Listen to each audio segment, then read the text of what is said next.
working agreements or SLAs with this client in terms of the times you deliver what, and then from a personal, your guys' point of view, make sure you're organised for all of the follow-up work, you know, the stuff in a year's time. I think you said change the lamp, repaint the wall, things like that.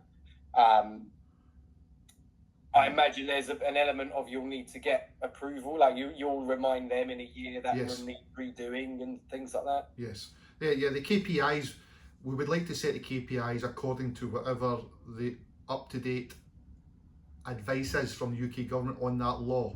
Because this might be something we can take to other housing associations, and also very attractive down south, because whilst AWAB's law, it's called, is coming in England in October, the Scottish government are adding it to the Scottish Housing Bill. So it might not be exactly the same, but I know that this would suit a whole load of housing associations and local authorities in England, because they are scrambling how to answer this question.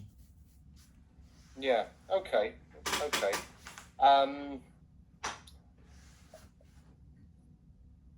Interesting. We're established that this NG homes are not going to want to go in any portal. The emails they send you for the work, do they come out of their system, or does someone actually type these out to you? The works from NG2 come out as a PDF works purchase order. Yeah. So they will type it into their system somewhere, yes. Because it is recorded on their system that they've issued an order for works. And they're going to give us some sort of access to that, Stuart? They are. So they are going to give, however the system works internally, it's all basically accessed via Power BI dashboard for sort of tracking the status of things, which the Insight guys are going to be given access to. I would imagine usually with Power BI, you're really only able to read the data, you're not really able to manipulate it. So that would obviously to work out how, you know, once you've been out and done a visit, we actually then send the data back. But we may be able to, although it's generated as a PDF right now, we might be able to get it in a different form. Yeah.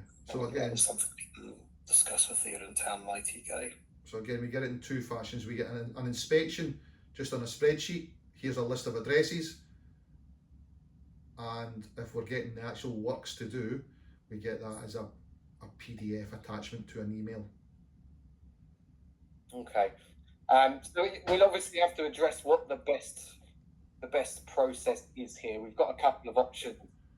Even just being able to read the Power BI, if that might have an API that we could build to, we could have that then populate when something new is there, which then generates the site, the job schedule, if it's multiple jobs and the follow-ons, etc.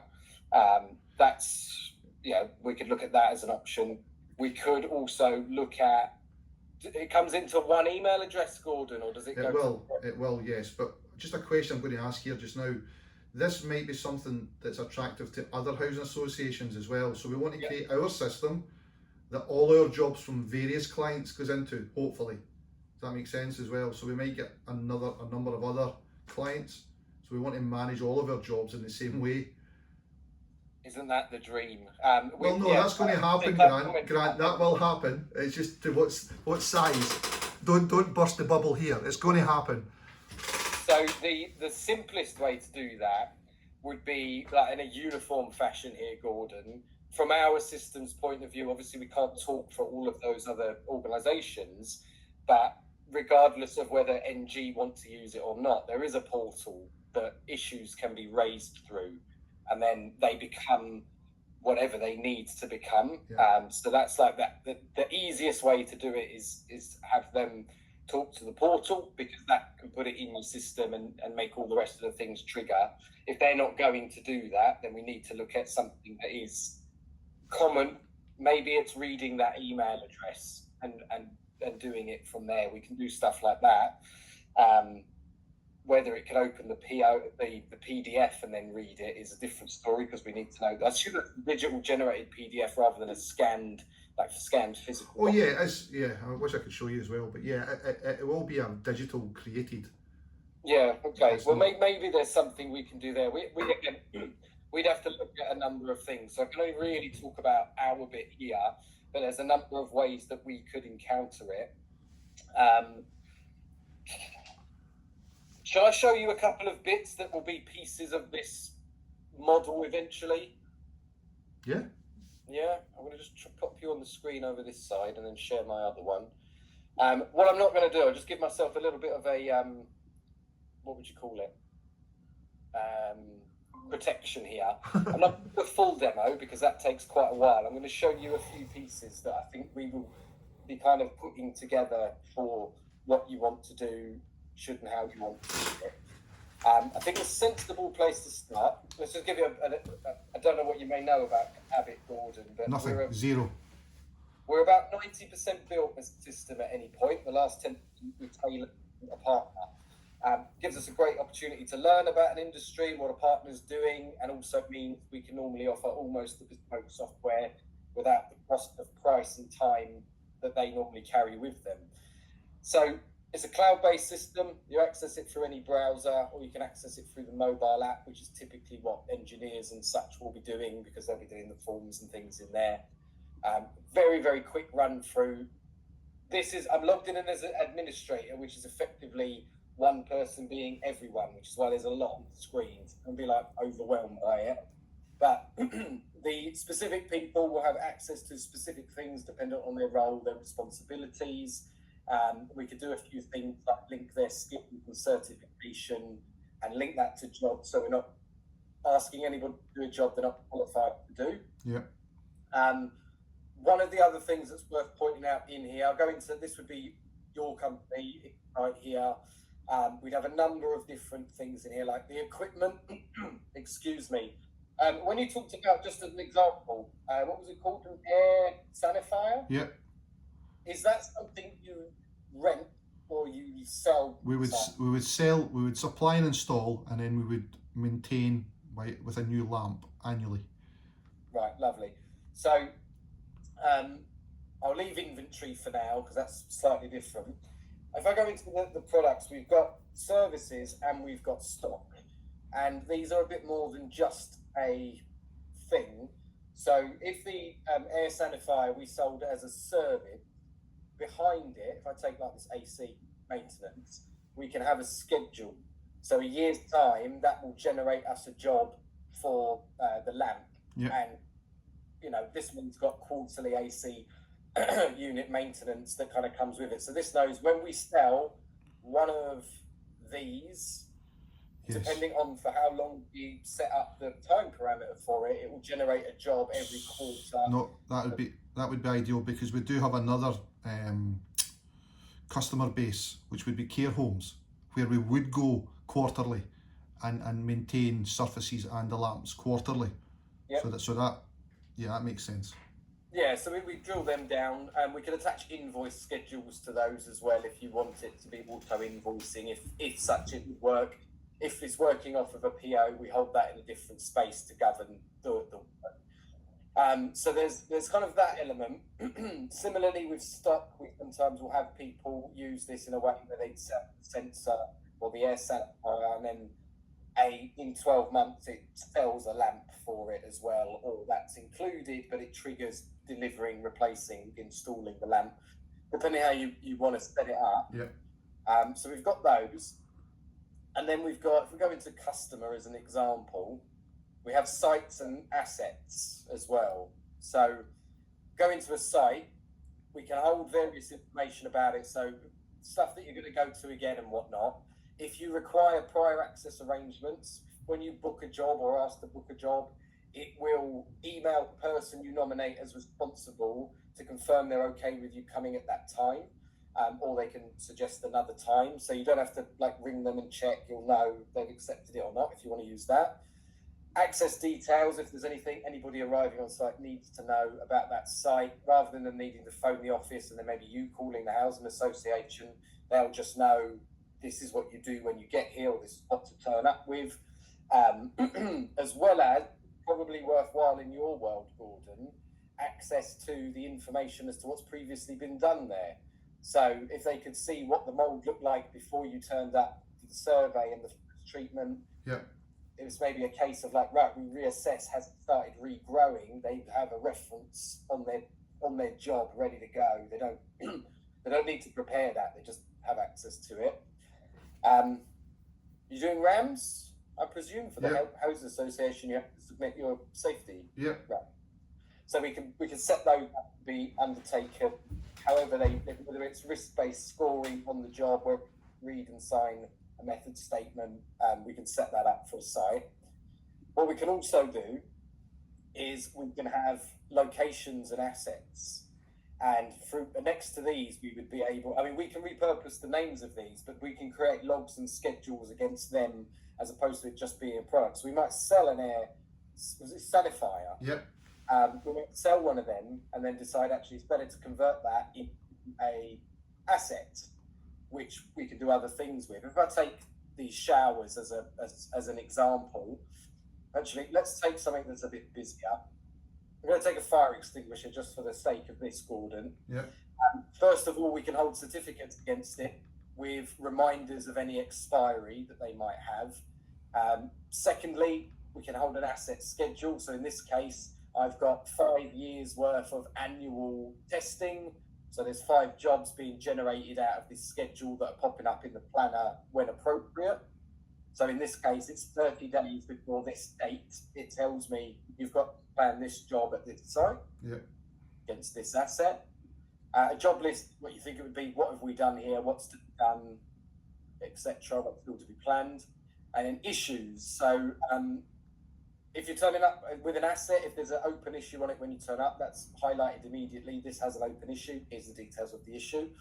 But they can become their own thing, or a non-performance, start chasing through a process of repairing it, etc.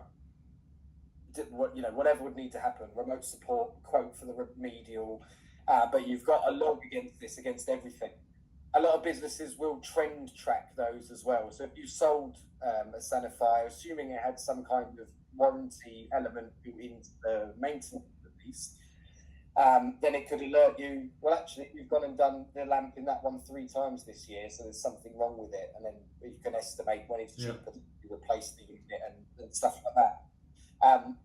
That might be something we look at then storing against each site, or indeed, as you receive the spreadsheet with the addresses, we can potentially just use that to bulk upload load of sites and then add in a schedule of works.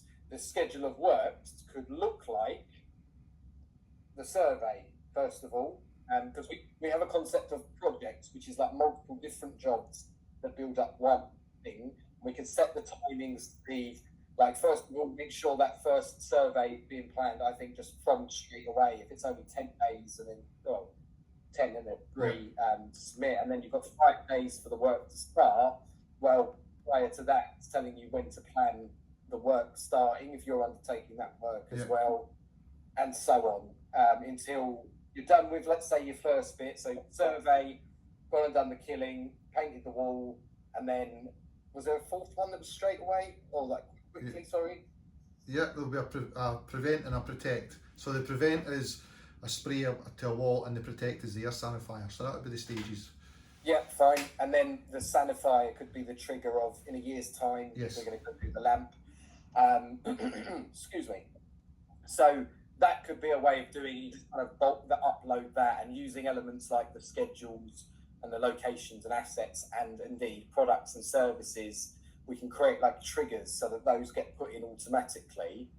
What that brings you to is the system then knowing what work needs to be planned. So we'd have a planner.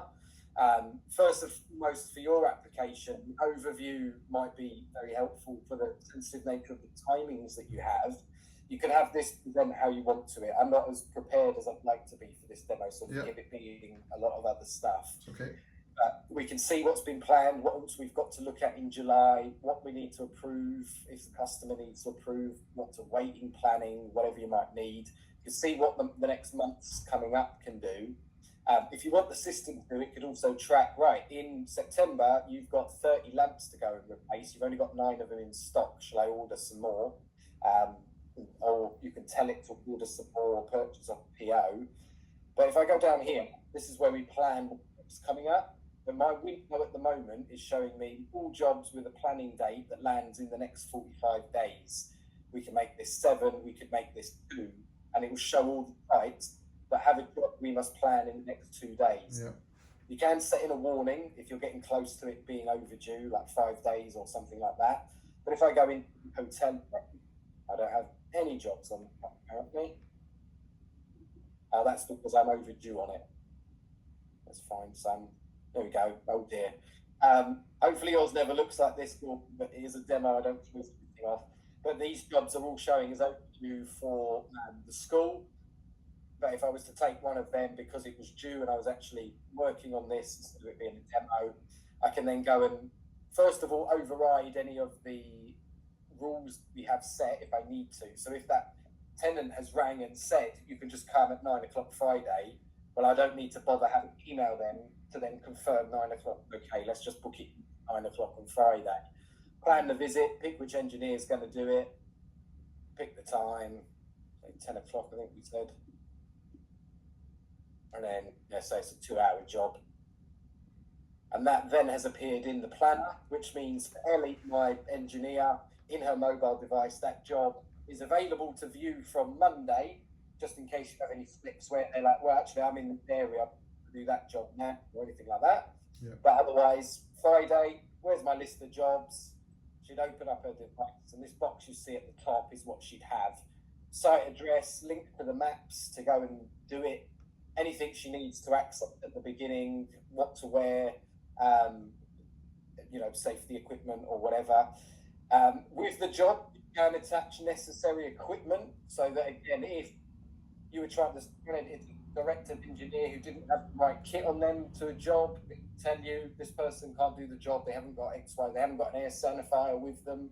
So it can then put in time to go and pick one up from the yard or wherever you keep them. And then they would run through whatever you want the form to look like to then generate a report. And the reports can be whatever you want, really. If I show you a couple of examples here, fire extinguisher testing, the report is just generated from answering the questions that are in the questionnaire, much like how you have the housing associations one. And then we can have to do a number of things if we want. So the fire brigade one as the example again. I've got an answer to questions as an inspecting officer. Because of one of my answers, it picked up non-conformance or a broken where the fire alarm testing non-compliant. It picks out the articles in this case, brings up the full article, adds a priority, builds the rest of the report, generates also from the same job being completed an enforcement notice for the deputy commissioner. So that could also be a different report. Do you want to give them one for the tenant and one for their own records, or if it's the same, it's the same. It's very, very flexible. It'd be good to see what you're needing to produce because we can then replicate it. But from here, we can even manage some things. The first job gets completed, whoever's approving it then comes in here and adds an issue because they need somebody to do something else before they can plan the next part of the job. I'd have to really, really understand the gubbins of the flow, but we should have the bits in here to do it. And then, if you're generating a job from an issue, in most cases, like we can obviously, it's fairly modular, so we can move bits around.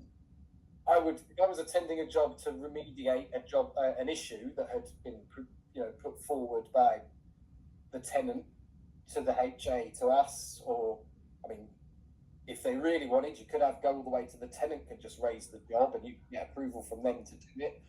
But ultimately, I would turn up on site. I know where I'm going. This is without phoning the office. I know where I'm going, what I need to do when I get there, what I'm attending for, indeed any history that might be relevant for me to have while I'm on the job.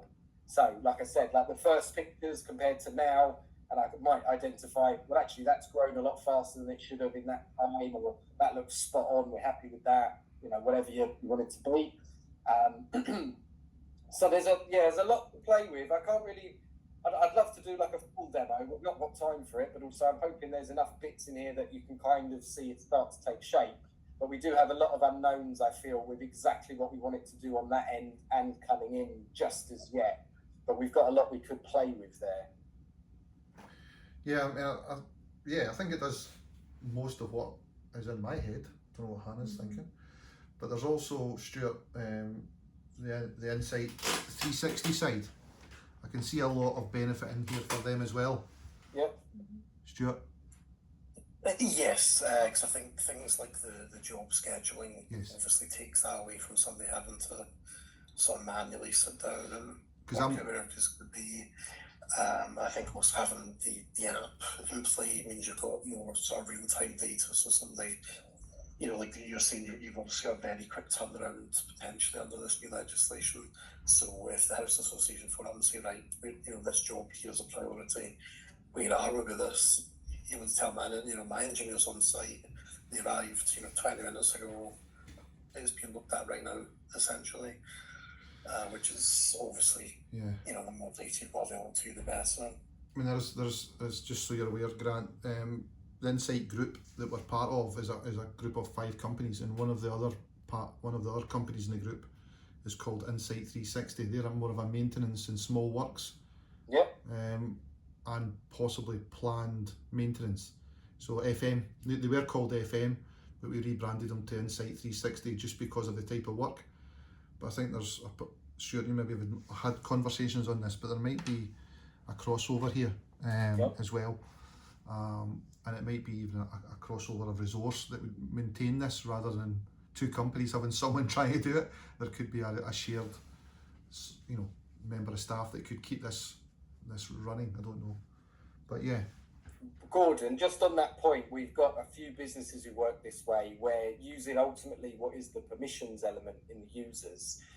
If you imagine the guys on the 360 side, just for a really example, they would only see sites, jobs, and be booked for jobs that are relevant to their schedule, their PPMs.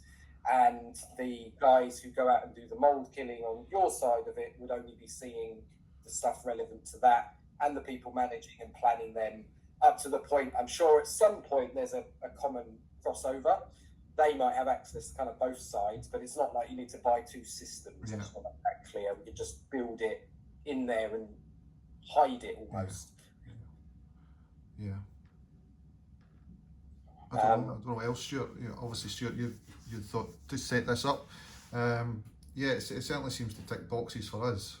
We don't have and this will probably be part of your sales pitch, Grant. We have spreadsheets trying to keep a hold of this, and it doesn't work because you need to remember to look at a spreadsheet.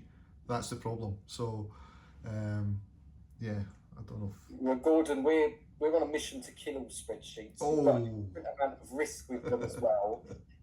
If especially if it's formula based and someone breaks something somewhere, or quite often that's sort of described as somebody stood in the middle holding a load of strings trying to keep an operation together with an effective spreadsheet. So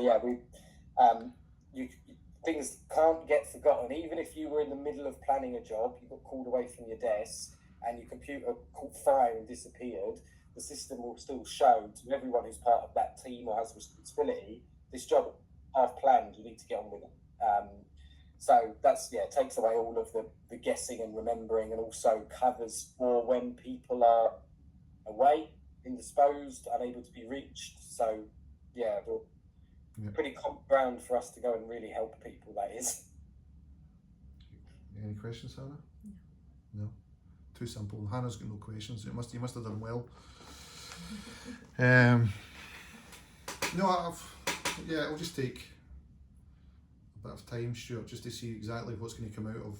Not time, I don't mean weeks or anything, Grant. I just mean it was only this morning we met with the client, NG, and there'll be some communication, I think, between Stuart and Ronan, and I think we'll know pretty quickly. But I'll also show this to Julie, who's the director of Insight 360, to see if this is something that's suitable there, or unless you're working on something separately, Stuart, I don't know, with Julie, or nothing at all. I think this would be nothing I'm working on separately now. I think this might be attractive to that side of the business, even if because we're a small side just now, Grant. There's only 2 of us in this department, but it's got massive potential. Yeah. Yeah, and the number of sites, every house would be a site. So yeah, it could be thousands upon thousands. Yeah, that is the dream, but it's possible. It's entirely possible. Yeah. I've got no more questions just now. I think the largest customer use for sites that we've got is 36,000. So system can manage it.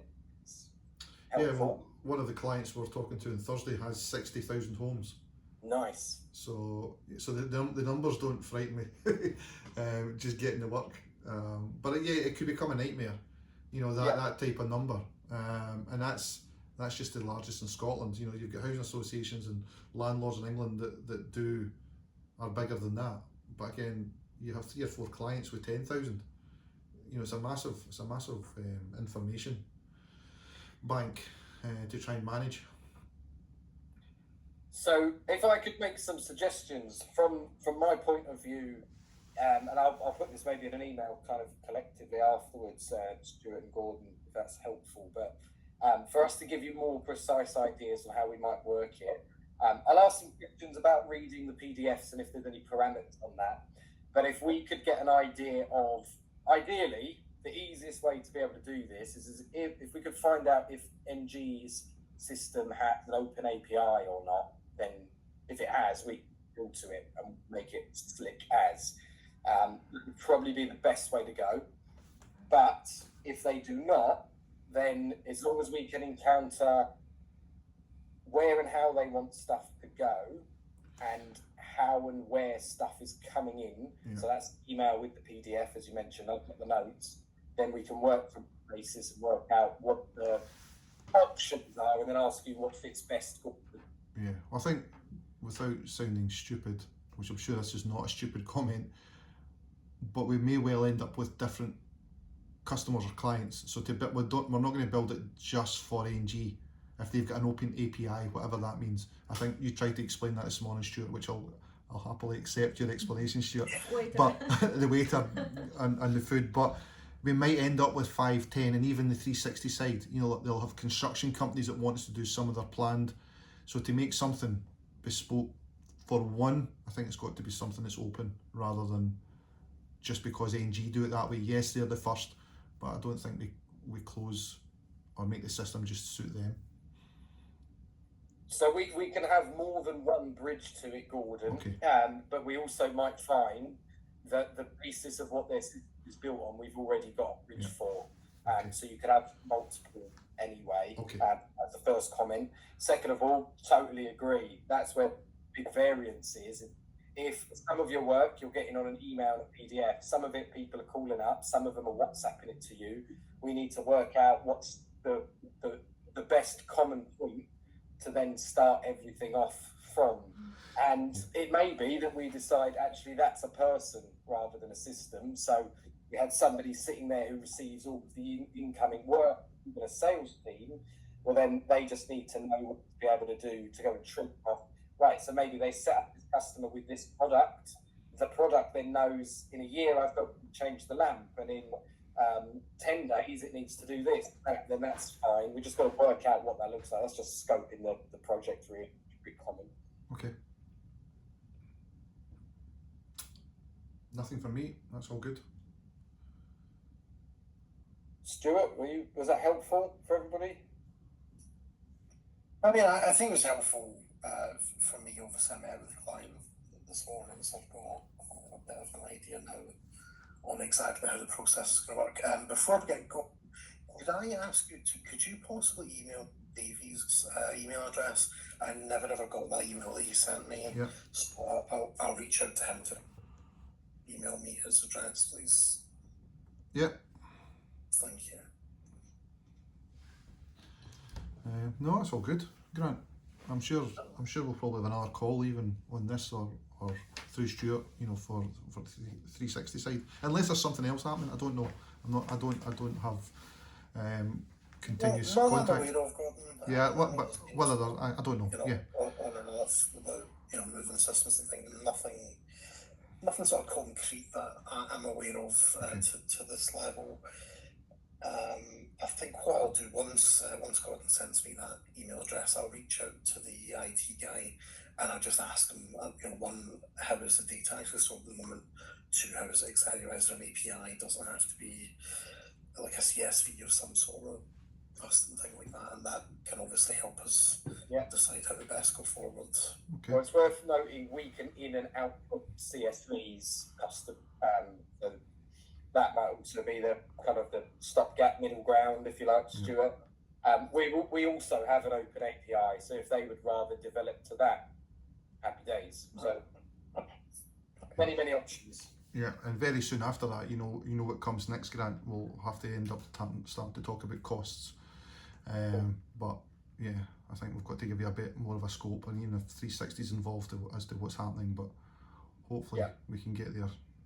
I'll try and give you indications as early as I'll have an idea. There's still a fair bit for me to learn to be anywhere near like in a ballpark. So, of course, Okay.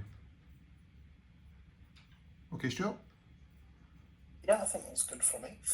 Okay. I think everyone should now have each other's emails. I'm sure if there's any questions or anything that come up at the end, we can just drop an email and we'll get an answer back. Okay. Excellent. Okay. Okay, guys. Thank you very much. Cheers. Cheers, now. Thanks, Bye-bye. everyone. Bye-bye. Bye. Bye.